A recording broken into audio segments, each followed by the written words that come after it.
Hello, class. So this is going to be the Newton's second law of motion is what this lecture is going to be on. And this is the most important of the three laws. And it's going to state that change in motion, or the acceleration, is proportional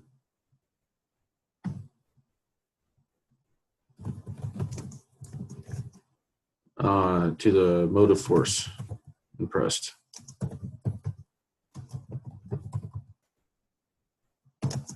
In a right line, which is a straight line.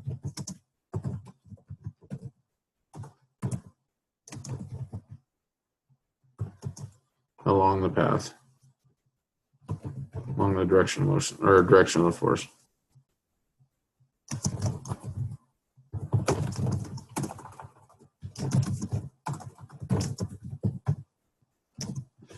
Okay, so if we're going to write that out, basically it's the same as above. So that's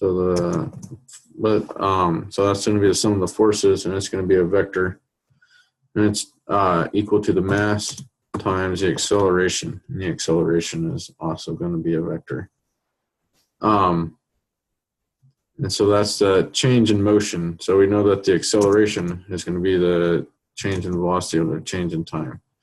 So that's going to be delta V over delta T, and I'll put that in there in that notation. So that's going to be a vector. That's sigma. And so the mass is normal, and that's a vector. So that's the equation right there.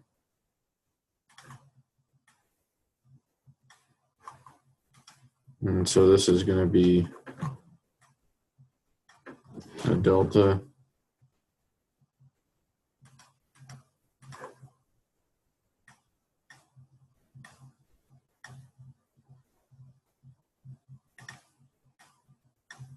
It'll be a delta T.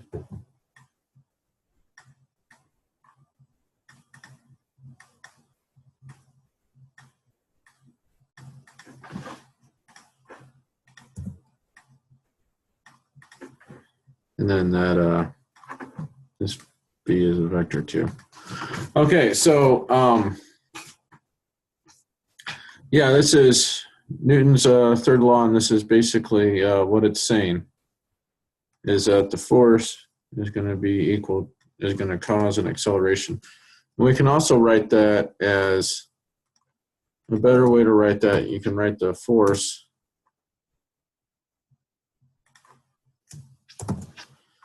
is actually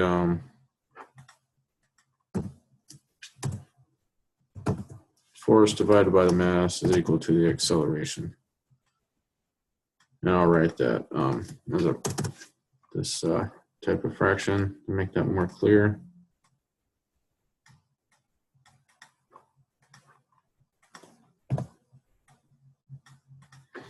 And then again, you know, it states the direction, so these are vectors too.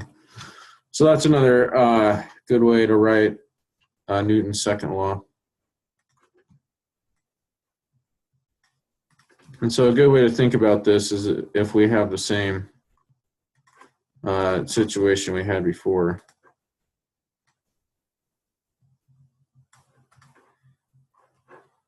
With a block.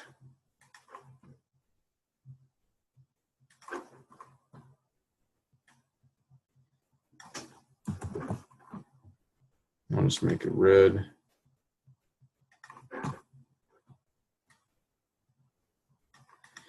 Where that's frictionless. And we want to, if we impress a force on this, if we give this a force this way, I'll make the force blue. Put a force on that.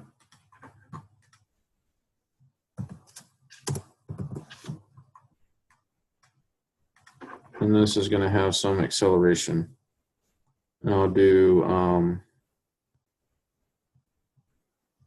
So acceleration. Actually, I like orange block.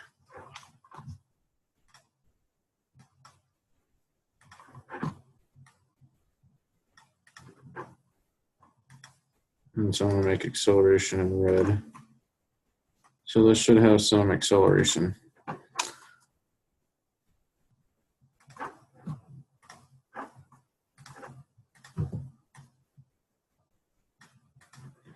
And it's also going to have a mass m. And so each one of these are going to be a vector in that direction.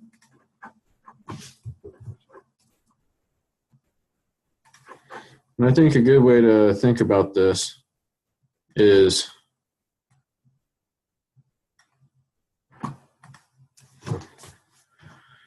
so say so that's going to be basically our situation is the force will cause an acceleration. One good way to think about this is we'll look at velocities. So we'll say this is this is at time equals 0.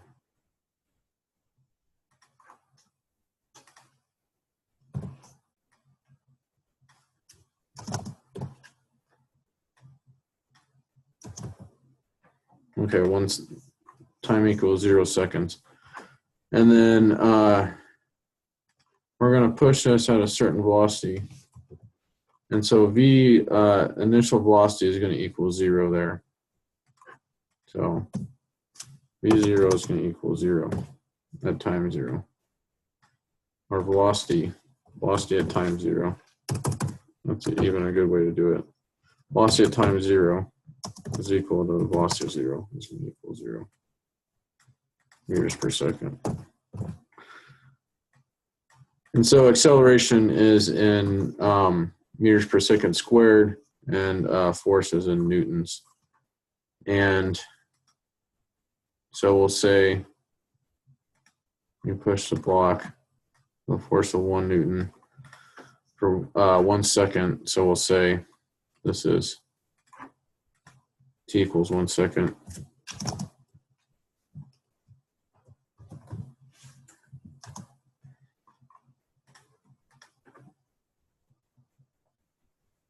And then it's going to have a velocity at that point.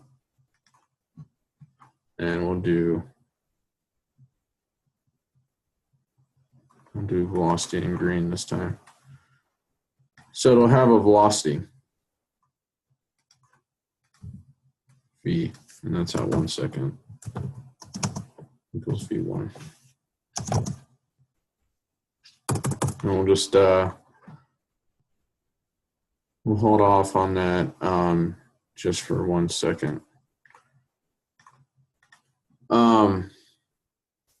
So yeah, at 1 second, we'll take the force off of it.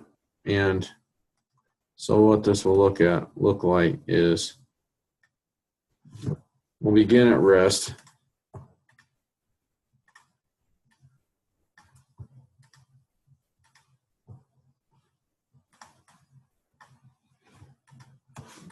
We'll begin at rest, and it's going to accelerate until we get to this point, and then we're going to stop, and then it's going to have some velocity.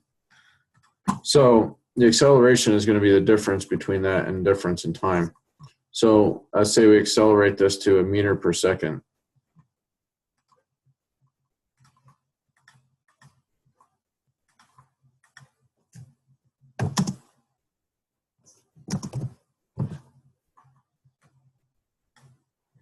Okay, so acceleration is going to equal delta v, which is the initial velocity is going to be 0. It's going to be v minus v0, like we know that from before. So v is going to be 1, v0 is going to be 0. And then on the bottom, we're going to have time 2. So we're going to t1 minus t0, like the equation from before, We're going for 1 second minus 0. So that's going to equal 1. It's going from 0 to meter per second squared, and then we're dividing it by another second. So then it's meters per second squared. And I can write that like this. Looks a little nicer. Okay, so then that's our acceleration. And then if we say our mass is 1 kilogram,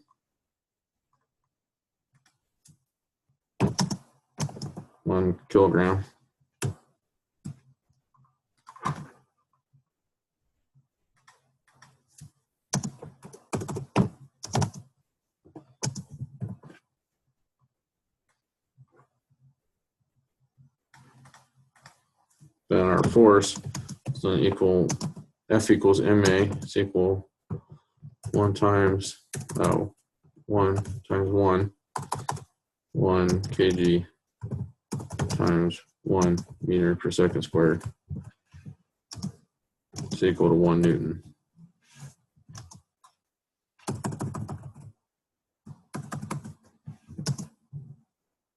And I can write that out. 1 kilogram times 1 meters per second squared.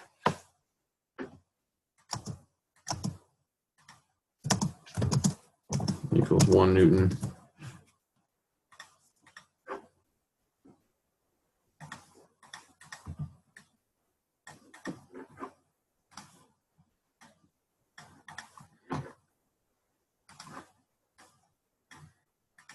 Okay, so that's good for the first part of Newton's law, and I'll go into a second part here. So thank you for that. Thank you for listening.